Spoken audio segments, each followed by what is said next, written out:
Eh bien salut à tous et à tous les gens, c'est Moketo pour parler de tout mais surtout de rien. On se retrouve pour une nouvelle review, celle de l'épisode 8 de Pokémon Horizon. Comme d'habitude, je vais vous mettre en description le lien vers la Pokémon Fansum pour retrouver l'épisode en VostFR,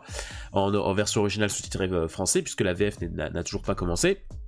Et donc j'avais envie un petit peu de parler de cet épisode parce que je l'ai trouvé intéressant. Alors je me doute en fait qu'il y a une certaine partie du public qui peut, à mon avis, trouver ça un peu chiant,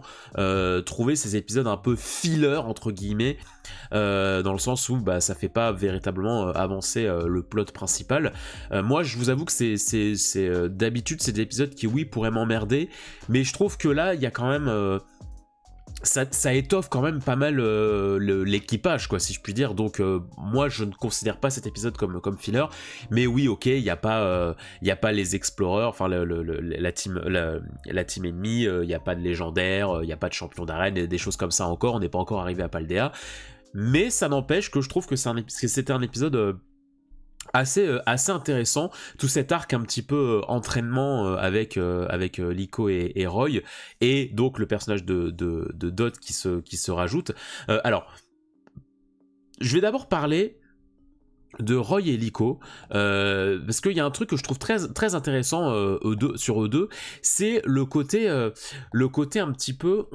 chacun, alors ils cohabitent ensemble, ils sont amis et tout ça, mais chacun avance un petit peu, chacun a sa petite trame un petit peu, voilà, ils sont pas tout le temps ensemble, et ils ont chacun leur perception du dressage, ils progressent chacun de manière différente. Moi c'est ça que j'ai apprécié dans cet épisode, c'est que ils ont tous les deux un peu évolué, ils ont un peu progressé, mais sur des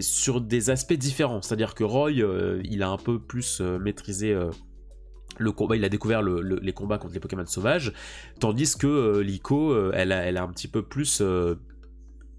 elle a un petit peu plus tenté de combattre j'allais dire son côté pas très social et tout, et donc ça j'ai trouvé ça intéressant. Je trouve ça intéressant le fait que ils ne progressent pas à la même vitesse, ils ne vivent pas les choses à la même vitesse, et ils apprennent les bases un petit peu petit à petit. Ça aussi c'est un truc que je trouve assez plaisant, parce que c'est vrai que je trouve qu'on était habitué avant à un format où en fait mine de rien les bases du combat, les bases du dressage et tout, ça rentre assez vite dans la tête et tout, un petit combat et puis ça y est, on maîtrise tout. Là non, tu vois, ils ont beau avoir fait quelques combats au préalable, et je suis sûr qu'il y en a pour certains. Je suis persuadé que pour certains, se dire qu'à l'épisode 8, ils sont toujours pas foutus d'affronter des Pokémon sauvages convenablement et de maîtriser des trucs genre rugissement, des trucs qui font baisser des stats ou des choses comme ça. Je pense qu'il y a certaines personnes que ça peut horripiler de se dire que putain, 8 épisodes, ils savent toujours pas ça. Moi, je trouve ça cool parce que ça fait un peu réaliste, et du coup, tu crois, tu arrives à mieux croire et à trouver l'univers encore plus palpable, parce que tu te rends compte que au final oui, être dresseur etc, mener des combats, c'est pas si facile, et effectivement c'est pas au premier venu que ça peut arriver, il faut vraiment prendre le temps d'étudier tout ça. Moi j'adore encore une fois la vibe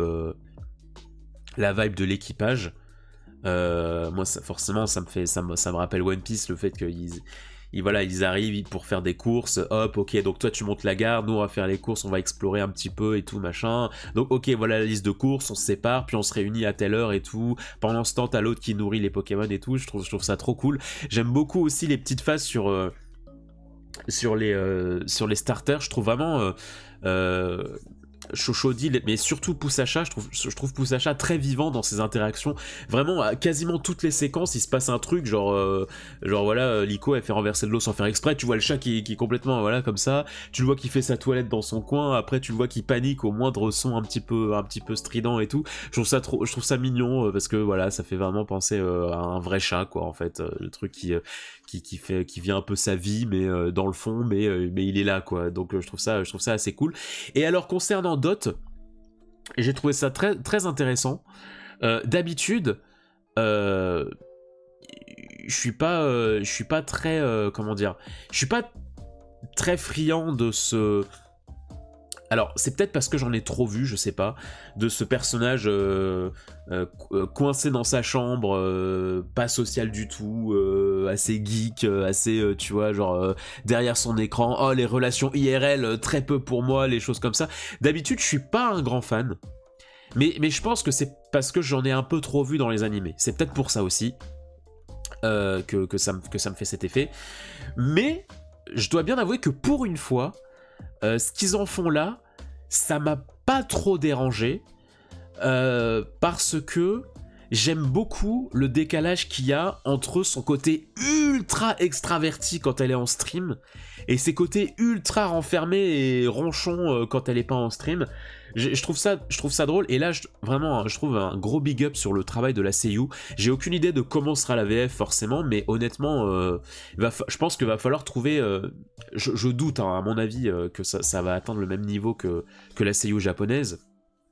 que la doubleuse japonaise, parce que vraiment je trouve que la doubleuse japonaise elle fait un taf monstrueux, parce que enfin quand elle est en stream ou quand elle fait les previews, les choses comme ça, mais j'adore, genre c'est vraiment mes petits moments coup de cœur des épisodes à chaque fois, parce que j'aime trop le ton qu'elle emploie, le côté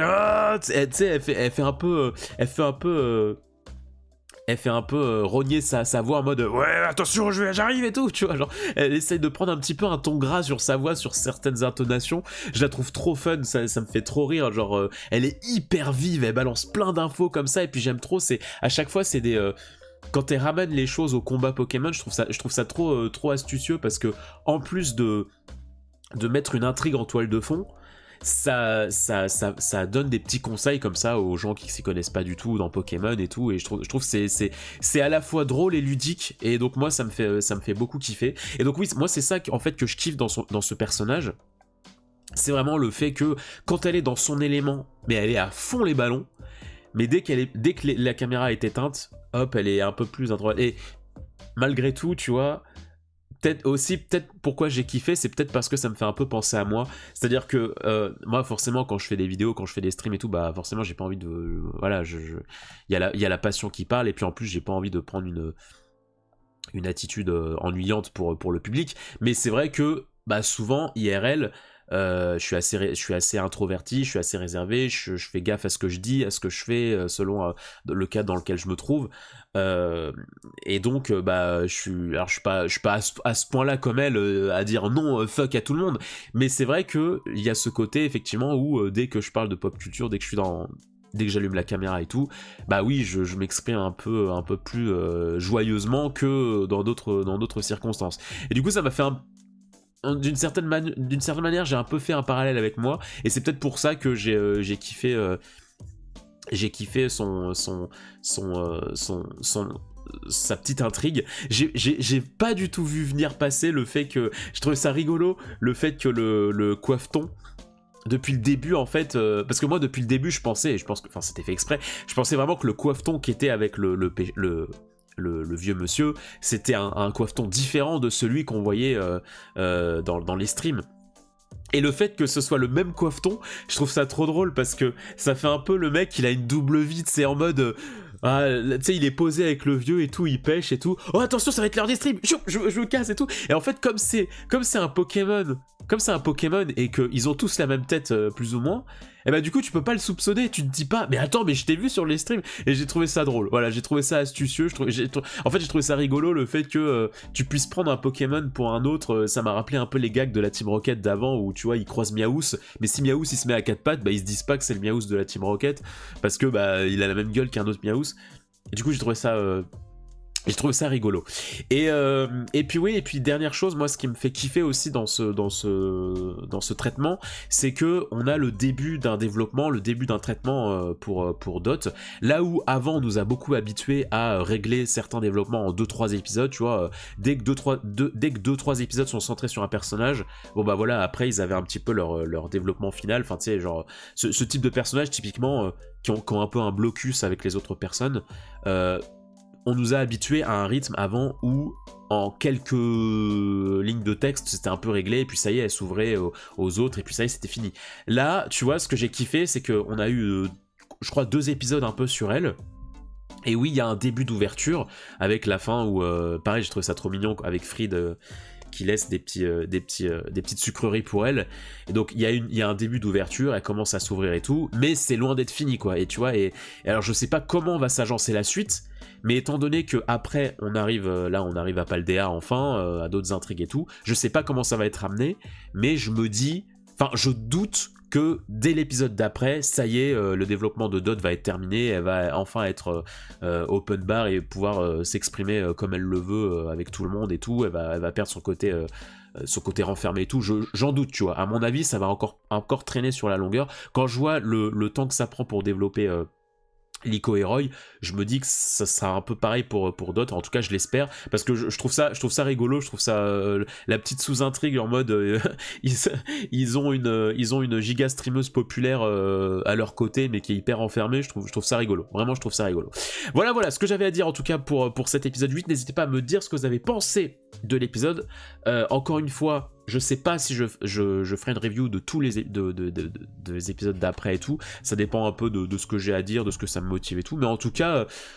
voilà, moi je kiffe que ça prenne son temps comme ça, je vous avoue, il y en a que ça peut un peu gêner je pense, moi je trouve ça cool, parce que ça rend les personnages mine de rien, petit à petit, ça les rend hyper attachants en fait, genre je pense qu'au bout de 30 épisodes, je vais véritablement m'être beaucoup attaché à cette petite famille, à cet équipage.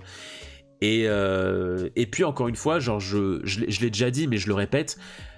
moi ce que je kiffe là, c'est que ça fait beaucoup moins animé promotionnel. Alors ça l'est, hein, je suis pas aveugle, hein, j'ai bien conscience qu'il y a des trucs qui sont purement promotionnels, enfin de base c'est un produit dérivé, donc voilà, mais en tout cas, la manière dont est racontée l'histoire, dont nous sont présentés les personnages des Pokémon, ça fait beaucoup moins